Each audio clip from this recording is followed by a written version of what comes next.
In the age of technology, it's going to be more about, human capability and human capital than ever before. Not only are you going to fill the jobs, but you could create jobs. You could compete. Human capital, this is the topic. There is no other topic. I don't care what else we talk about at Davos. This is the topic.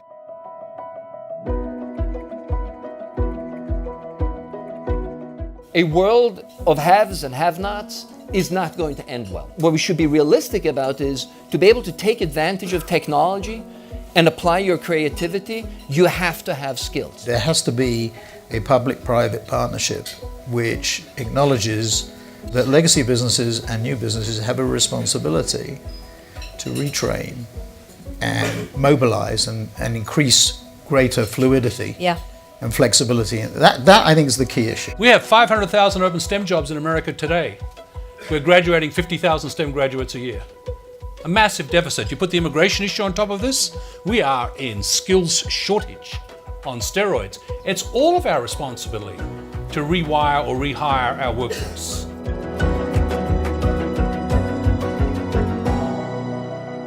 It's not really money. It's not how much money you throw at these things. It's really about changing the culture of the organization.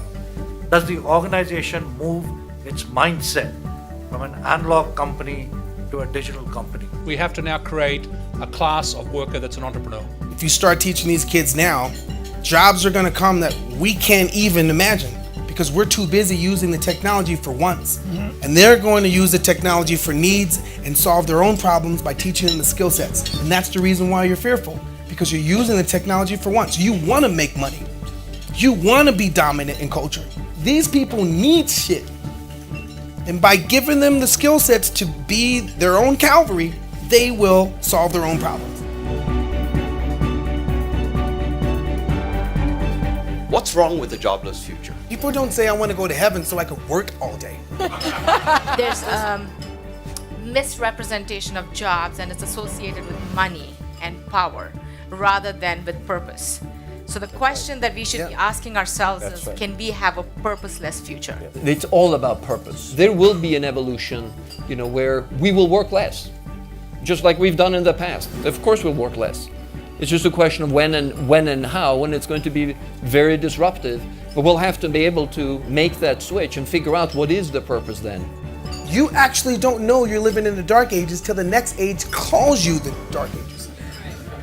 So right now we're living in an inhumane era, and the next era will call us inhumane, and that era will be the human age.